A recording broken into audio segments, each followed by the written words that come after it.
First of all, very good afternoon to all of you and most welcome to our Chandigarh Career Group YouTube channel.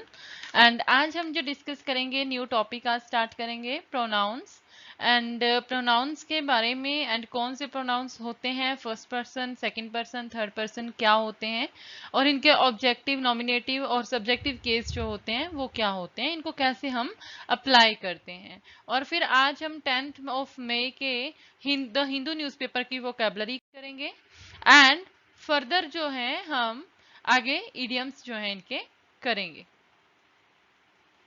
So let's start with pronoun. First person क्या होते हैं? Pronoun होते हैं जैसे कि noun जो होते हैं वो तो होते हैं जैसे नाम होते हैं, स्पेशल किसी नाम के साथ हम जब किसी को कॉल करते हैं तो वो होते हैं हमारे नाउन। लेकिन उनको जब हम इशारा करके उनकी तरफ इंडिकेशन करके जब हम उनको बोलते हैं तो वो हमारे होते हैं प्रोनाउन। जैसे कि फॉर एग्जाम्पल जैसे ही और शी, आई, यू, वी, दे, ये सब जो हैं ये हमारे होते हैं प्रोनाउन। अगर मैं इसी वर्ड को अगर यूज करके सेंटेंस बनाऊं, he is the person who has lost his keys. अब यहाँ पे देखिए, अब मैंने ही के साथ जो है इसको सेंटेंस को बनाया कि he is the person who has lost his keys. तो यहाँ पे ही जो है प्रोनाउन है कि ये वही पर्सन है जो अपनी कीज खो चुका है। अब अगर ऐसे मैं बना दूं कि कोई भी नाम यूज कर लेते हैं, Ram is the person who has lost his keys. Ram वो ही पर्सन है जो अपनी कीज जो है खो चुका है। तो यहाँ पे राम जो है ये हमारा नाउन है। कौन सा नाउन है? प्रॉपर नाउन है।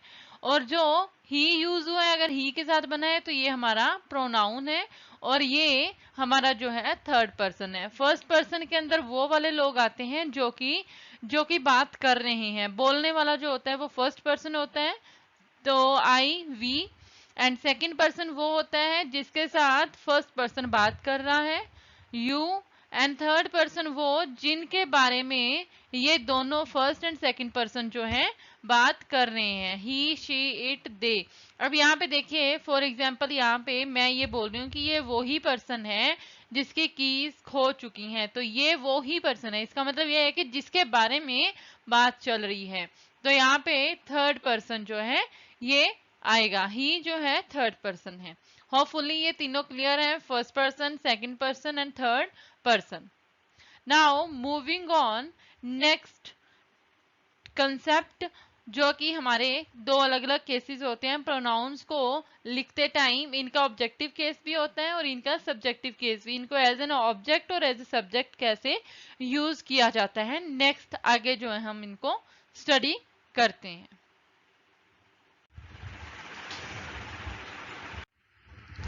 टू केसेस, नॉमिनेटिव केस जिसको हम सब्जेक्टिव केस भी कहते हैं, ऑब्जेक्टिव केस, ऑब्जेक्ट जब हम इन्हीं प्रोनाउंस को एज एन ऑब्जेक्ट किसी सेंटेंस के अंदर यूज करते हैं तो वो इसका ऑब्जेक्टिव केस हो जाता है। जैसे कि अब एक्टिव सेंटेंस में तो हम सिंपल यूज करते हैं कि आई have done this work, I have done this work, done this work. इसी को अगर मैं ऑपोजिट में बना दूं, मतलब इसको पैसिव में अगर चेंज कर दूं तो कैसे होएगा? This work has been done by me. अब यहाँ पे देखिए जो पहला सेंटेंस है I have done this work, तो यहाँ पे मैंने इसको जो प्रोनाउन है यहाँ पे फर्स्ट पर्सन जो है ये मैंने एज ए सब्जेक्ट यूज किया है, जो कि इसका फर्स्ट केस है, नॉमिनेटिव केस और सब्जेक्टिव केस। तो ये तो इसका फर्स्ट केस है, इस तरह से यूज होता है। और जो ऑब्जेक्टिव केस होता है उसके अंदर क्या होता है कि इसी प्रोनाउन को जब हम इसको ऑब्जेक्टिव केस में यूज कर लेते हैं, इसको एज एन ऑब्जेक्ट, मतलब इसको सेंटेंस के एंड में जब यूज करते हैं तो ये ऑब्जेक्टिव केस बन जाता है। जैसे this work has been done by me. अब आई का मी बन जाएगा, ही अगर होता तो ही का हिम बन जाएगा, शी का हर बन जाएगा, इट का एज इट इज इट रहता है, अगर दे हो तो दे चेंज हो जाता है देम में। them में, अगर we है तो we will change in us। तो इस तरह से जो है चेंजेस इनके अंदर आते रहते हैं कि ये इस तरह से चेंज होंगे, और ये जो है इसका ऑब्जेक्टिव केस ये है, और इनका बाकी सबका इनके साथ साथ मैंने लिख दिया है कि ऑब्जेक्टिव केस इनके क्या होते हैं। जब इनको हम बाय लगा के लिख लेते हैं सेंटेंस के एंड में जब यूज हो जाता है तो ये हमारा ऑब्जेक्ट बन जाता है सेम प्रोनाउन। सो फर्दर देखिए, शी रन्स लाइक मी। अब यहाँ पे लाइक वर्ड यूज हुआ है तो लाइक के साथ ऑब्जेक्टिव केस ही आएगा, लेकिन अगर एज यूज हो रखा हो ऐसे सेंटेंस के अंदर कि वो वैसे दौड़ती है जैसे कि मैं मेरी तरह वो दौड़ती है, तो ये फर्स्ट आ गया। तो सेकंड में कैसे बनेगा, she runs as I do, मतलब वो ऐसे दौड़ती है जैसे मैं दौड़ती हूँ। तो यहाँ पे जब एज यूज हो रखा है वर्ड, तो एज के साथ कभी भी जो है ऑब्जेक्टिव केस यूज नहीं होता है, एज मी नहीं आएगा कभी भी, ये हमेशा इनकरेक्ट होता है।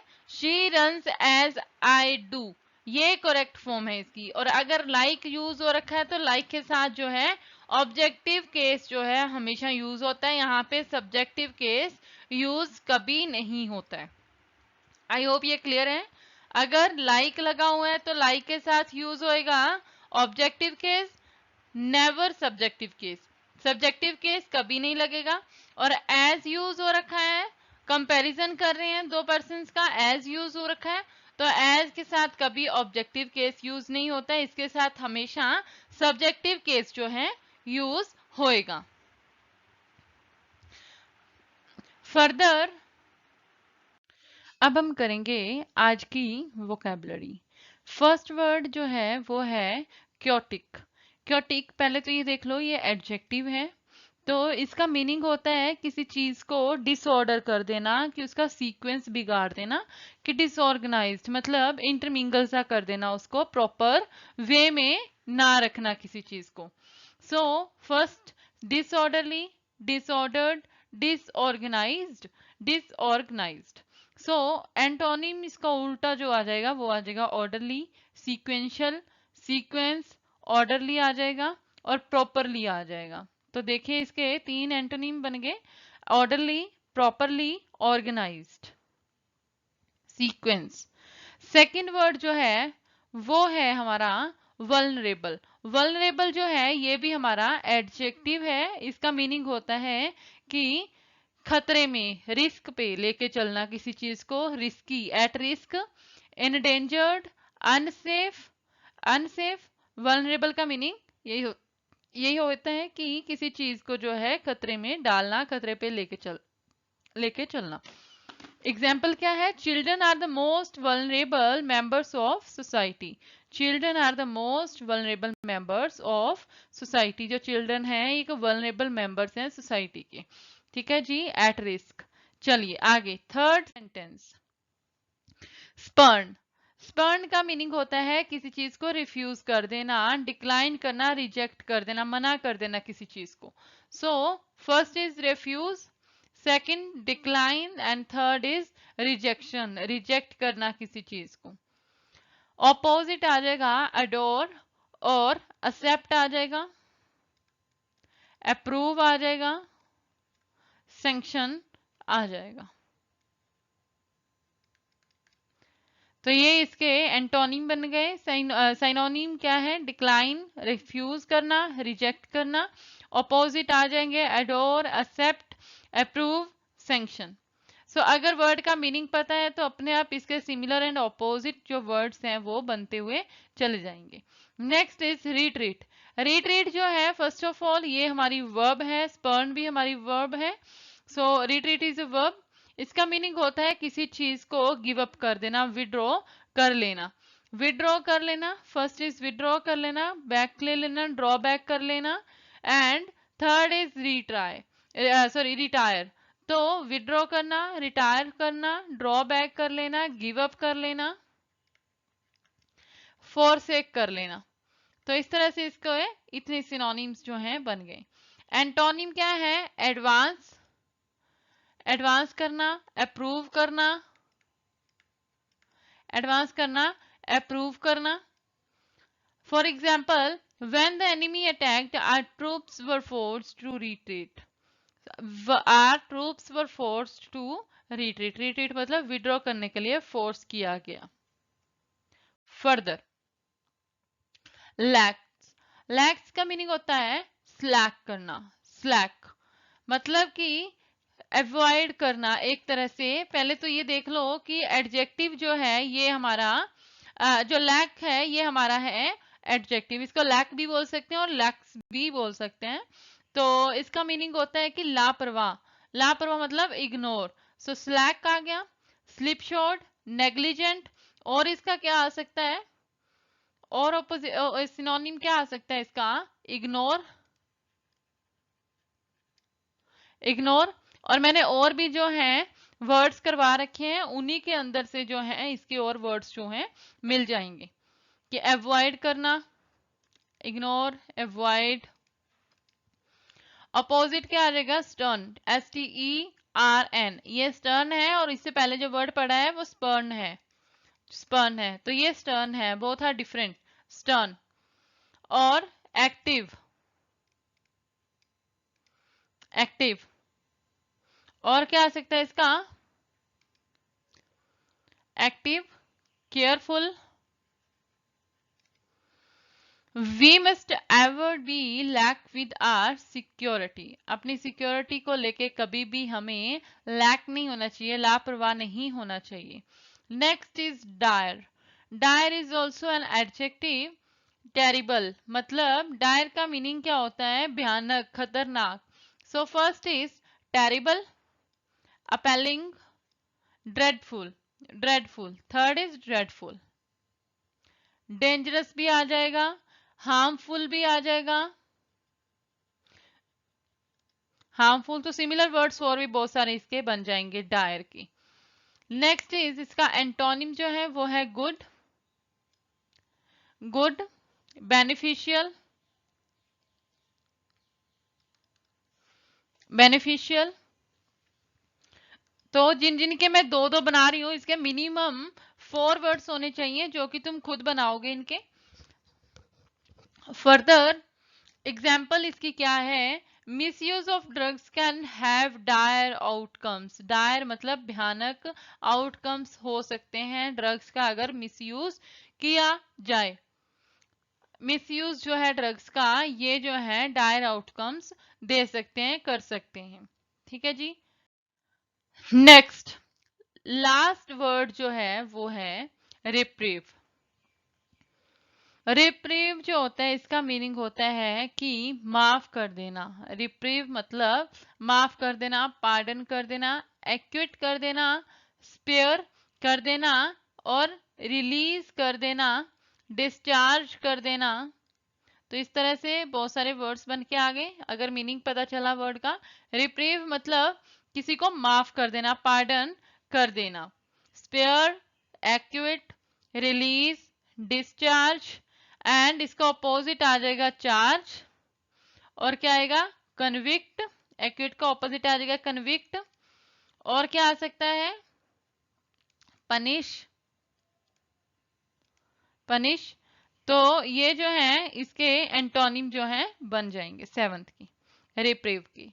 एग्जाम्पल इसकी क्या है, he was sentenced to death but then reprieve. He was sentenced to death but then reprieve. Okay. So hopefully आज के हमारे जो हिंदू न्यूज़पेपर के जो वोकैबुलरी थी, वर्ड्स थे, जो 10th ऑफ मई के जो थे, आज उन्होंने उनको डिस्कस किया है. इनको लर्न करना है प्रॉपरली और इनको यूज करने की कोशिश करनी है अपने रूटीन में, अपने डेली वर्क में इनको यूज करने की कोशिश किया करो और इनको याद रखा करो सो दैट कि जो वर्ड्स हैं हम इनको कभी आने वाले टाइम में भूल ना पाए, एग्जाम टाइम में हम इनको भूल ना पाए. एक बार इनको यूज जरूर कर लिया करो अपने सेंटेंसेस में, किसी से बात करते टाइम इनको कोशिश किया करो कि ये इनका यूज हो जाए कहीं ना कहीं वर्ड्स का. सो इसी तरह से अगर इसकी प्रैक्टिस करते रहोगे तो ज्यादा अच्छे से याद रहेंगे. अगर ऐसे रट्टा लगाते रहोगे कि आज 7 वर्ड्स पढ़े हैं तो सातों को लर्न कर लेना, अच्छे से दिमाग में बैठा लेना है, याद कर लेना है. इसके सिनोनिम जो जो मैंने कराए हैं सिर्फ उनको ही माइंड में रखना है. ऐसा कुछ भी नहीं है, ऐसा नहीं हो पाएगा. खुद से इनके मीनिंग समझो और इनके सिनोनिम खुद से बनाओ, जो मैंने लिखवाए हैं वो भी करो, और इनके अगले और अदर फर्दर जो हैं अगर बना सकते हो एक एक दो दो और बना के देखो, इनकी कोशिश करो कि तुम बना पा रहे हो कि नहीं बना पा रहे हो। तो अगर इस तरीके से प्रैक्टिकली तुम करोगे तभी कुछ कर पाओगे, तभी कुछ बनेगा, अदरवाइज रट्टा जो है, रट्टाफिकेशन जो है यहाँ पे नहीं चलेगी। कितने वर्ड्स को रट्टा लगा लोगे क्योंकि वर्ड्स बहुत सारे हैं, बहुत सारे हैं, तो इसलिए कोशिश करो कि इनको यूज किया करो, अपनी डेली लाइफ में यूज किया करो इनको।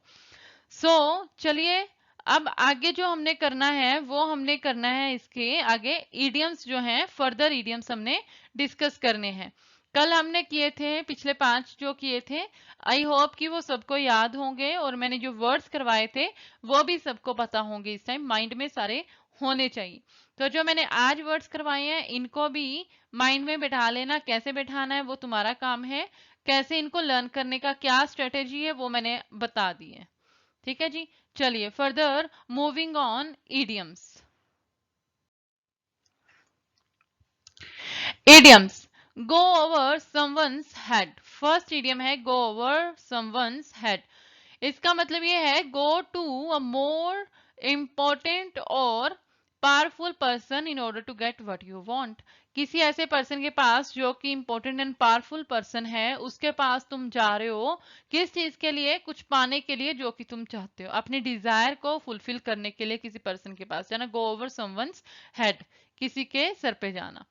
Second is one for the books. इसका मीनिंग है achievement, an event, record breaking event, और एन आउटस्टैंडिंग और मेमोरेबल अचीवमेंट की एक हिस्ट्री क्रिएट कर देना अचीवमेंट लेके, one for the books. Next is powder keg, a very dangerous situation, a very dangerous situation और प्लेस, खतरनाक कोई स्थिति या फिर कोई जगह, यहाँ पे in which something very bad could happen at any time, जहाँ पे कुछ भी, कुछ गलत जो है कभी भी जो है हैपन हो सकता है, कुछ भी घट सकता है गलत, कोई ऐसी सिचुएशन और ऐसी प्लेस, जगह। Now fourth one is wide of the mark, something that is not true और एक्यूरेट और इट मिसेस द टारगेट। मतलब कोई ऐसी चीज जो कि ट्रू ना हो, जो एक्यूरेट ना हो, या फिर जो है टारगेट से हटके, कुछ टारगेट से हटके, मतलब इंपॉर्टेंट ना हो, जो कि रैंडम कुछ भी चल रहा हो। Further fifth is rub the wrong way, rub the wrong way, to irritate और एनॉय समवन, किसी को इरिटेट करना, परेशान करना, किसी को इरिटेट करना या फिर किसी को परेशान करना। एनॉय का मीनिंग भी सेम होता है, इरिटेट और एनॉय। तो आज के जो हमारे इडियम्स थे, और इन इडियम्स के जो मीनिंग सेंटेंसेस फॉर्म करने हैं वो तुम खुद करोगे, सेंटेंसेस खुद बनाओगे। मैं इनको समझा दिया है, मैंने इनके मीनिंग्स समझा दिए हैं, तो इनको अच्छे से याद करके खुद से इनके सेंटेंस फॉर्मेशन करने की कोशिश करनी है।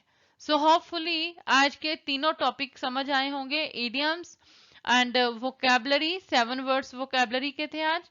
फिर हमने प्रोनाउन आज स्टार्ट किया है, जिसके अंदर बहुत ही छोटा सा पार्ट हमने अभी तक किया है। उसके अंदर हमने पर्सन्स के बारे में पढ़ा है, first person, second person, third person. And then उसके बाद हमने क्या पढ़ा है कि 2 केसेस होते हैं प्रोनाउन के, नॉमिनेटिव केस जिसको हम बोलते हैं सब्जेक्टिव केस, दूसरा जो केस होता है हमारा वो होता है ऑब्जेक्टिव केस। सब्जेक्टिव केस वो जहाँ पे हम प्रोनाउन को एज ए सब्जेक्ट यूज करते हैं, इसको नॉमिनेटिव केस कहते हैं। और जो ऑब्जेक्टिव केस होता है वो वाला केस होता है जहाँ पे हम जो हमारे प्रोनाउन है इनको हम एज एन ऑब्जेक्ट यूज करते हैं सेंटेंस के एंड में, बाय लगा के, by me, by him, by us, इस तरह से। जो हमारे फर्स्ट पर्सन है वो पर्सन स्पीकर है, बोलने वाला है, जैसे आई, वी। और जो सेकंड पर्सन होते हैं, सेकंड पर्सन होता है जिसके साथ वो बात कर रहा है, यू, जिसके साथ वो कर रहा है। एंड थर्ड पर्सन वो होते हैं जिसके बारे में first person and second person दोनों मिलके बात कर रहे हैं। तो थर्ड पर्सन के अंदर फिर कौन सी कैटेगरी आई, कौन कौन सी आई, जैसे ही, शी, इट, दे। तो इस तरह के जो हैं ये हमारे आ जाएंगे थर्ड पर्सन के अंदर। सो होपफुली आज सारा समझ आया होगा। Further rest will continue in next lecture. Pronoun को हम कवर करेंगे, फिर इनकी प्रैक्टिस जो है एज सुन एज पॉसिबल इसकी प्रैक्टिस स्टार्ट करेंगे। So thank you for watching. Bye bye for now.